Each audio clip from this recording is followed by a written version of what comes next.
I'm going to introduce the first speaker is Jarrett. A little bit about Zach. Zach is the Regional Outdoor Recreation Planner based out of the Bureau of Land Management State Office in Portland, Oregon, which means he has a much better view than many of us. He's responsible for regional recreation planning efforts throughout Oregon and Washington, providing technical expertise related to recreation management, motorized and non-motorized trail development. Zach, I hear Zach has an awesome video to show us, so I'm going to cut right to Zach. I think I'm mic'd up. Yeah, you guys can hear me pretty well. All right. So thank you for allowing me to come and share some of these innovative tools that the BLM has been developing with our partners to better plan for, design, and communicate quality trail experiences to the public. So a little bit about the BLM. Our mission is to support and sustain the health, diversity, and productivity of our public lands for the use of and enjoyment of present and future generations. And so one of the ways that we fulfill that mission is through connecting with the communities that we serve to design and construct and ultimately partner with the public to manage those resources. And you know, it takes a village, and we do not do that alone. We lean on our partners and our volunteer base heavily to get that done. One of our tremendous partners at the national level that has helped develop some of these tools is the International Mountain Bike Association. And so the BLM has had an agreement with IMBA for 20 years to help design and manage low-impact riding opportunities across the United States. And we've done a lot with them over the past 5 years to take that partnership to the next level. So I'm not sure if folks are aware, but the BLM finished our first National Mountain Bike Action Plan in 1992. Right? That was a long time ago, over 25 years ago. And that activity looks and feels to the public a lot different today than it looked like and felt in 1992. And so how does the BLM adapt to provide that experience to the public that they're seeking? And how do we partner with the public to get that done? So why is this important? Well, you can see the statistics on the screen. 3.5 million mountain bikers visited BLM lands in 2015, which is a 40% increase over the visitation that we saw when our last action plan was done in 2002. So use is exploding.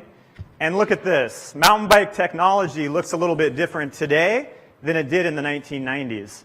Suspension, disc brakes, carbon fiber frames. It's allowing the public to ride further, to ride farther, to ride faster, and to explore a greater landscape than they had the ability to explore previously.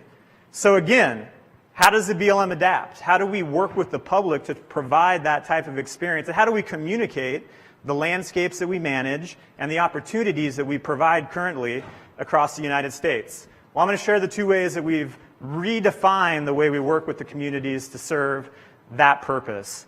The first project that we completed in 2015, it was released at Outer Bike in Moab, Utah.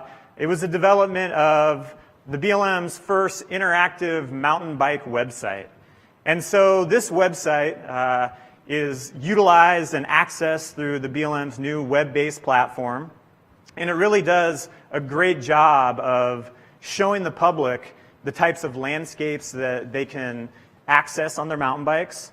It's looking at focusing on a national level look, a regional level look, and a local trail level look for our top 20 mountain bike areas across the United States. And we partnered with IMBA to help develop the content for this.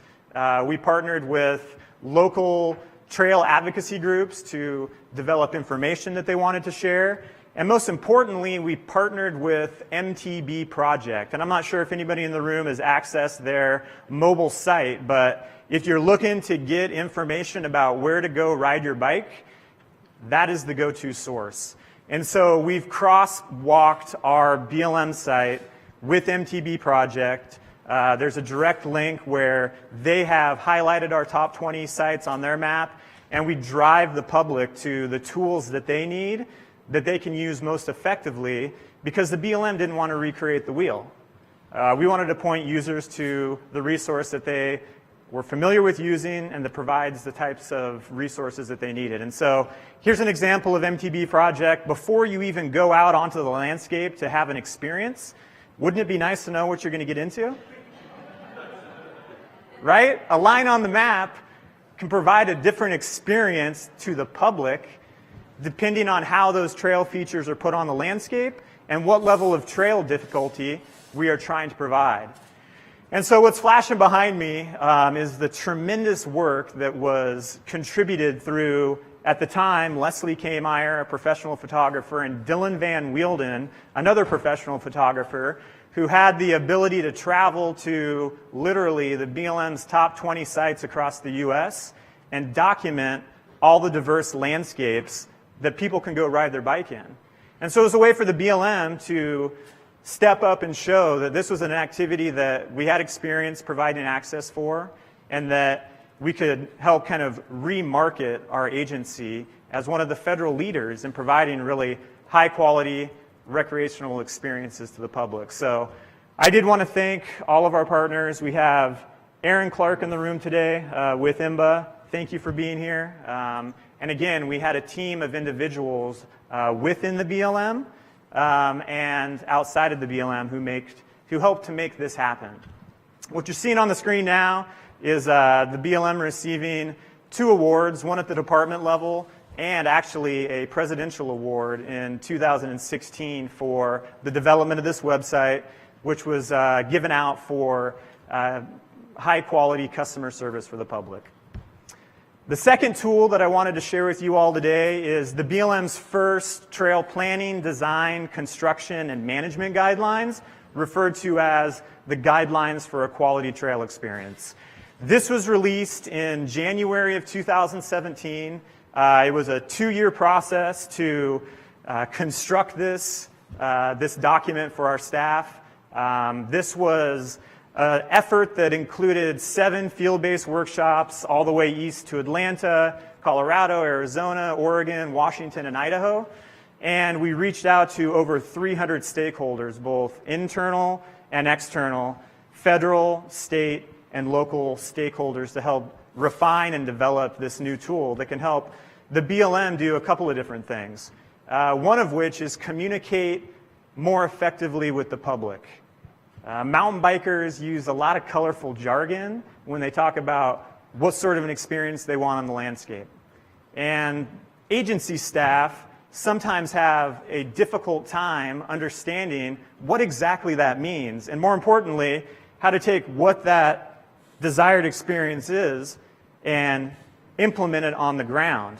So we've created a common language that we can use to interface with the communities that we serve during project design and planning.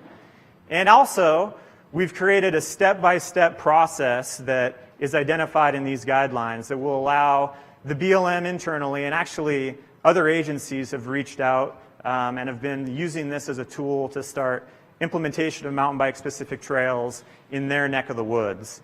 But it does provide a step-by-step process, whether or not you are planning for a trail system, planning for an individual trail, going out and conducting what we call an experience-based evaluation on the landscape so that we can target whether it's play, whether it's challenge, whether it's escape, whether it's risk. How do you appropriately provide that experience within the spectrum of the recreation setting characteristics? Of course, you're not going to develop a mountain bike park in the backcountry for various reasons. We use illustrations, we use diagrams, and we use a lot of images to effectively convey that to the public. And it's been very well received to date. We have used this tool internally to do implementation level trail planning for the Bureau. And we're taking trail planning the way it's been done in the past, which is drawing lines on a map, going out and doing resource clearances, doing cultural clearances, putting in place best management practices, which we've been doing for 20 years. We know how to do that. We know how to provide a sustainable experience to the public. We got that covered thanks to the help of some of our national partners. And we're now trying to take it to the next level to start with the rider's experience at the forefront of the trail planning process, right? And once we can distill what they're looking for, again, you saw some of those images for play and challenge and escape, and have a conversation with the same language that we're all going to be used to using to identify the types of difficulty they're going to have, we can effectively provide those high-quality trails to the public. So thank you for the time today. On behalf of the BLM and our partners, thank you.